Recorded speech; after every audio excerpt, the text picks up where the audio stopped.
Hello दोस्तों, welcome to my channel. पिछले video में हमने देखा था हैमिंग कोड के बारे में। उसका बेसिक क्या क्या उसका स्ट्रक्चर रहता है। इसमें हम उसी से रिलेटेड क्वेश्चन करने वाले हैं। पहला, एनकोड द डेटा बिट्स। ये डेटा बिट्स है 00, यानी हमारा मैसेज है 0011 इनटू द 7 बिट। कितने कितने का बनाना हमें? 7 बिट का। इवन पैरिटी हमने रखनी है उसमें। इवन पैरिटी का हमें क्या बनाना? हैमिंग कोड बनाना। तो हमें क्या क्या गिवन है? 7 बिट का टोटल बनाना, यानी एन इक्वस टू कितना गिवन है हमें? एन इक्वस टू 7 गिवन है। या एन मतलब total number of bits in the Hamming code. और एन इक्वस टू कितना गिवन है? N small N. N equals to 4। Message bit की जो लेंथ है वो कितनी है? 4 बिट है। 1 2 3 4 देखिए। तो इसके लिए हमें पैरिटी बिट्स कितनी रिक्वायर्ड होंगी? पैरिटी बिट्स कितनी होंगी? एन इक्वस टू कितना होता है? P plus N. ठीक है। तो पी इक्वस टू हो जाएगा एन माइनस कैपिटल एन, यानी 7 - 4। तो पी इक्वस टू कितनी चाहिए मुझे? 3 पैरिटी बिट्स चाहिए। ठीक है। और पैरिटी बिट्स की जो लोकेशन होगी वो क्या होगी? अगर 3 है तो 2 की पावर लोकेशन क्या होगी उनकी?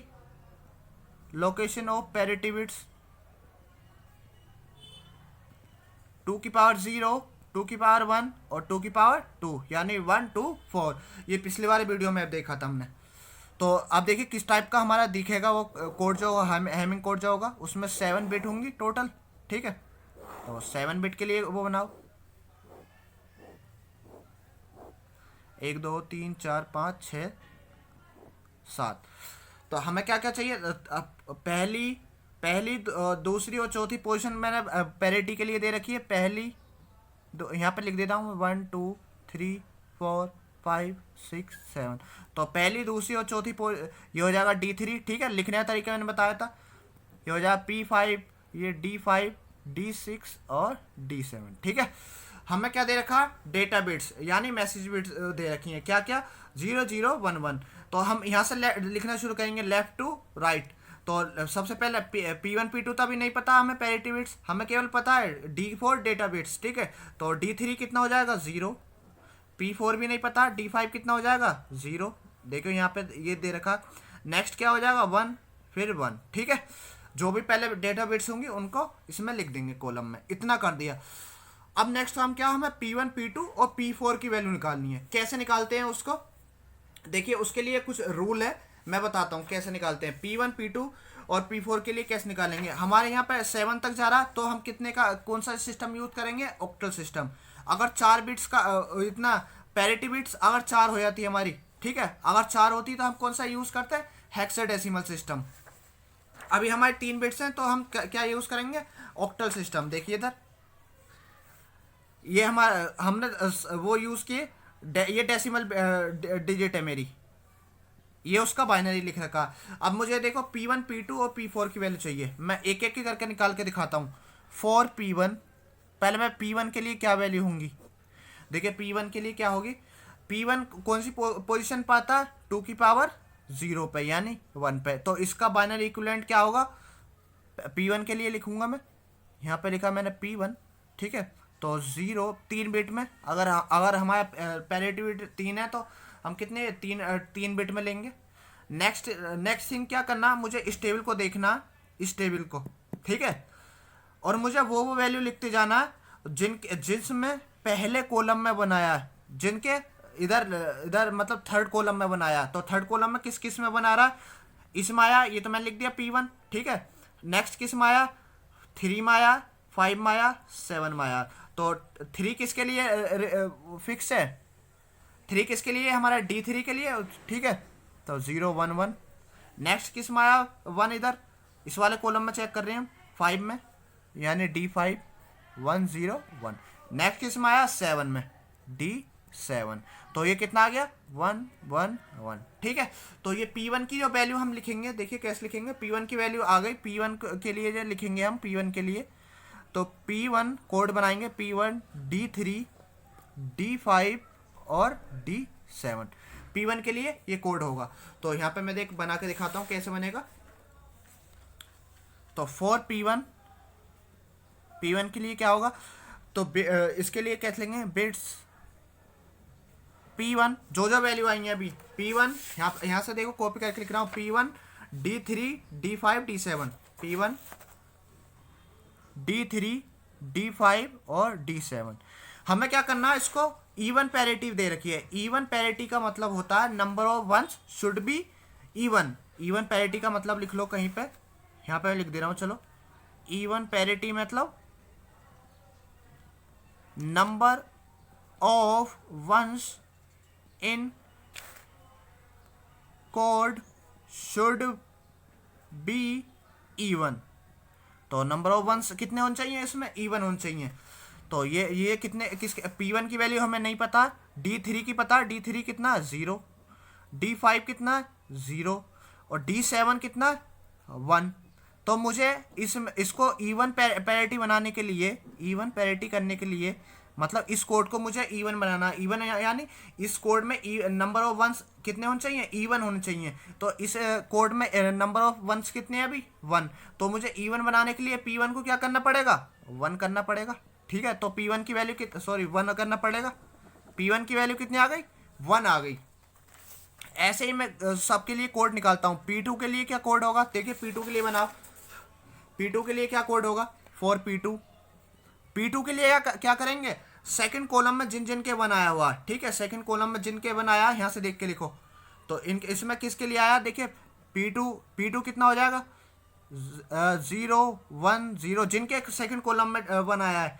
तो यहाँ पर आया, देखो मैं सर्किल कर दे रहा हूँ, जिसके इसमें आया इन दोनों में आया। ठीक है, तो किसमें P2 हो गया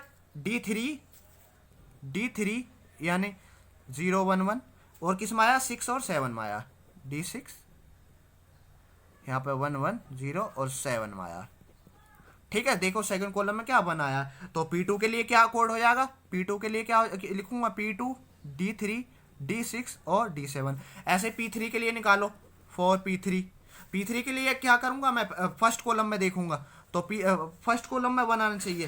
तो देखिए किन किन कॉलम में फर्स्ट में बनाया, यहाँ पे देखो 4 में 5 में 6 में और 7 में, इन्हीं में आया, मतलब फर्स्ट कॉलम में बनाया। ठीक है, तो 4 5 6 7, तो P4 सॉरी ये P4 होगा, P3 नहीं, P4 और किस में आया, मैं डायरेक्ट लिख दे रहा हूँ यहाँ पे P5 सॉरी D5 D6 और D7। ठीक है, जिन जिन में बनाया ऐसे लिख लेना, फिर उसके बाद कोड बना देना। तो कोड पता चल गया हमें, P4 के लिए भी पता चल गया, और P2 के लिए कितना आया, यहाँ से P2 D3 D6 D7। तो P2 इसके लिए लिखेंगे बिट्स P2 D3 D6 और D7। ठीक है, यहाँ पे देखो क्या हो जाएगा, P2 की जगह हमें निकालना क्या आएगा, D3 कितना है 0, D6 कितना है 1 और D7 1। तो इसको मैं इवन पैरिटी करता हूँ। अगर हमसे ओड का होता तो हम ओड के अकॉर्डिंग जाते, इवन का तो हम इवन के अकॉर्डिंग जाएंगे। इसमें नंबर ऑफ वंस कितने हैं 2, इवन है, ऑलरेडी इवन दे रखा, तो P2 को मुझे क्या करना पड़ेगा 0 करना पड़ेगा। ठीक है, क्योंकि इवन दो ऑलरेडी देखे, इवन बनाने की जरूरत नहीं है, वो इवन ऑलरेडी देखा। फॉर P3 के लिए क्या हो जाएगा, सॉरी P4 बिट्स P4 देखो यहाँ से कॉपी करके लिख रहा हूँ D5 D6 और D7। देखो इधर P4 की वैल्यू तो मुझे निकालनी है, D5 कितना दे रखा 0, D6 1 और D7 1 ये आ गया इतना। तो कितना आ जाए, इसको इवन पैरिटी कराओ। इवन पैरिटी करने के लिए मुझे क्या करना पड़ेगा, इसमें ऑलरेडी 2 दे रखे हैं, तो मुझे P4 को क्या करना पड़ेगा, अगेन 0 करना पड़ेगा। ठीक है, तो P1 की वैल्यू आई 1 यहाँ पे भर दो, P2 की वैल्यू आई है 0 और P4 की वैल्यू आई है 0। तो हमारा हैमिंग कोड जो हमें भेजना होगा वो क्या होगा 1 0 0 इतना सॉरी। ठीक है, इस टाइप से अब ये क्या हो जाएगा, मेरा हैमिंग कोड हो जाएगा। ठीक है, हैमिंग कोड। तो मैं क्या करूंगा, अपने ट्रांसमीटर से ये वाला कोड भेजूंगा। ठीक है, और नेक्स्ट थिंग, वहां पे जब मैं ऐसा कोड भेजूंगा वो सही है या गलत, इसका पता लगाने का तरीका। ठीक है, यहाँ से हमें जो कोड हैमिंग कोड बनाना आ गया। नेक्स्ट क्वेश्चन की तरफ बढ़ते हैं। देखिए बस P1 P2 और P4 इन सब की वैल्यू पता होनी चाहिए कैसे निकालते हैं, नहीं वैसे याद रखनी पड़ती है। नेक्स्ट क्वेश्चन में देखिए मैं इसी का यूज़ करूँगा। P1 P2 और P4 की वैल्यू निकाल लीजिए, मैं वहां पे डायरेक्ट लगाऊंगा नेक्स्ट क्वेश्चन में। 7 बिट हैमिंग कोड, तो एन की वैल्यू कितनी दे रखी है मुझे 7, ठीक है। इज रिसीव्ड एड्स, तो हमने ये रिसीव किया, ठीक है, हमारे तरफ जो आया है। Check if it is correct और नोट, हमें ये चेक करना है ये करेक्ट है या नहीं। अगर करेक्ट है फाइंड द, सॉरी अगर रॉन्ग है तो मतलब उसको करेक्ट करना, उसको करेक्ट कोड फाइंड करना। If even parity is used, यहाँ पे कौन सी पैरिटी यूज हुई है, इवन, यानी इवन नंबर ऑफ वंस बनाएंगे। देखिए कैसे बनाते हैं। रिसीव पहले 7 बिट का दे रखा, तो 7 बिट का कोड हमें पता, अभी पीछे बनाया था। 7 बिट के में क्या होता है, 4 मैसेज बिट होती हैं और 3 पैरिटी बिट होती हैं। 7 कॉलम बनाओ, 1 2 3 4 5 6 7। तो ये P1 ये P2 होता है, ठीक है। D3 जैसे पीछे लिखी थी वही काम करना, D5 D6 और D7। हमें क्या कोड दे रखा, 5 टाइम्स 1 देन 0 देन 1, ये हमें क्या दे रखा, कोड दे रखा है। अब हमें चेक करना है ये करेक्ट है या नहीं। तो ये हमें रिसीव हुआ है, तो हम क्या करेंगे, देखिए जैसे वहाँ पे उसके लिए लिखा था मैंने पैरिटी बिट्स के लिए, यहाँ पे क्या होता है चेक बिट्स, तो यहाँ पे लिखूंगा मैं check bits are, check bits are. उन चेक बिट्स की वैल्यू कैसे निकालते हैं, यहाँ पे देखिए जैसे ये P1 है ना, इसको मैं क्या बोलूँगा, पहले करूँगा मैं P1 के लिए चेक, यानी parity for check bits C1। तो C1 के लिए क्या कोड होता है मेरा, C1 के लिए पहली बिट को चेक कर रहा हूँ मैं, P1 वो जो उसके लिए P1 के लिए कोड होता था P1 D3 D5 D7। पिछला वाला क्वेश्चन में जाकर देखिए मैंने यही लिखा थी वैल्यू, P1 के लिए जो लिखा था ये लिखा था, ठीक है। इन वाली वैल्यू को बस यहाँ पे देखिए और लिखिए, P1 1 है, D3 1 है, D5 1 है और D7 1 है। तो इसको मैं किससे चेक करना है, इवन पैरिटी से। ये बता दिया कि हमने भेजा उधर से ट्रांसमीटर से इवन पैरिटी का भेजा और ये कोड है, ठीक है। अब ये चेक करना कि अगर ये करेक्ट है तो करेक्ट है या नहीं ये बताना, अगर करेक्ट नहीं है तो कौन सी बिट मत मिस्टेक है। तो यहाँ पे चार 1 है, इवन पैरिटी ऑलरेडी है, तो हमें क्या करना पड़ेगा, C1 को क्या करना पड़ेगा, 0 करना पड़ेगा, ठीक है। इवन पैरिटी ऑलरेडी है, कोई 1 तो जोड़ना पड़ेगा, यानी C2 सेकंड उसको चेक बिट को देखते हैं। सेकंड यानी P2 की वैल्यू कितनी होती थी, P2 D3 D6 और D7, ठीक है, ये होती थी। P2 की वैल्यू लगाओ, P1 1 हो गया, D3 1 D6 0 D7 1। यहाँ इसको इवन पैरिटी में चेंज करो। इवन पैरिटी बनाने के लिए मुझे क्या करना पड़ेगा, क्या ये सॉरी यहाँ पे देखिए, यहाँ पे क्या करना पड़ेगा, और 3 1 है, अगर 3 1 है तो मुझे क्या करना पड़ेगा, C2 को 1 करना पड़ेगा, ठीक है। C2 1 करना पड़ेगा, इसका मतलब देखिए यहाँ पे इवन पैरिटी थी, ये क्या हमारा करेक्ट है, यानी नो एरर, इसमें क्या एरर नहीं है, ठीक है। इसमें क्या एरर है, क्योंकि देखिए हमें इवन पैरिटी का मिलना चाहिए था, मिला किसका, ऑड पैरिटी का। यहाँ पे ये इवन पैरिटी लिख के क्या लिखना, नो एरर। इसमें क्या लिखना, एरर, इसमें एरर है ना। थर्ड वाले में चेक करो C3 के लिए, C3 के लिए यानी P4 सॉरी C4 के लिए P4 D5 D6 और D7। तो P4 1 D5 1 D6 0 D7 again 1। तो इसमें क्या है, 3 1 है, यानी इसमें भी एरर है, तो C4 को क्या करना पड़ेगा, मुझे 1 करना पड़ेगा, ठीक है। तो दो C2 और C4 में हमें क्या मिला, एरर मिला है, ठीक है। तो 2 जगह हमें एरर मिला। एरर की जो पोजीशन होगी, जिस बिट में हम देखिए एक बात मैं बता दूं, कितनी बिट में एरर है ये तो मैं नहीं बता पाऊंगा, बस मैं केवल एक ही बिट में हैमिंग कोड जो होता है बस केवल एक ही बिट में बता सकता है कि उसमें एरर है या नहीं। इससे ज़्यादा बताने के लिए हम पढ़ेंगे कम्युनिकेशन सिस्टम में। जब मैं कम्युनिकेशन सिस्टम के लेक्चर डालूंगा तो वहाँ पे हम कितने भी हमारा पूरा मैसेज है, पूरे मैसेज में कितनी जगह कितने बिट रॉन्ग है ये बता सकते हैं। लेकिन हैमिंग कोड से हम केवल 1 ही बिट करेक्ट ठीक कर सकते हैं, ठीक है। एक ही बिट का एरर फाइंड कर सकते हैं।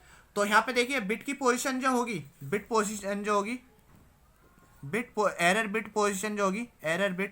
जो होगी क्या होगी, उल्टा लिखना, C4 C2 C1, ठीक है। तो कि वो किस क्या आया 110। 110 किसके इक्वल होता है डेसिमल में 6 के, ठीक है। तो ये 6 के इक्वल आता है, यानी 6 पोजीशन पे आके मिस्टेक होगी। तो 6 पोजीशन कौन सी है, ये वाली, यानी D6 इजिकल्स टू क्या होना चाहिए, यहाँ पे जो डेटा होना चाहिए वो क्या होना चाहिए, इसकी जगह क्या होना चाहिए 1 होना चाहिए। तो करेक्ट मैसेज क्या आ जाएगा, मैसेज क्या आ जाएगा मेरा, हमें जो रिसीव होना चाहिए 1 सारे के सारे क्या होने चाहिए 1 होने चाहिए, ठीक है। ये क्या आ जाएगा मेरा करेक्ट मैसेज।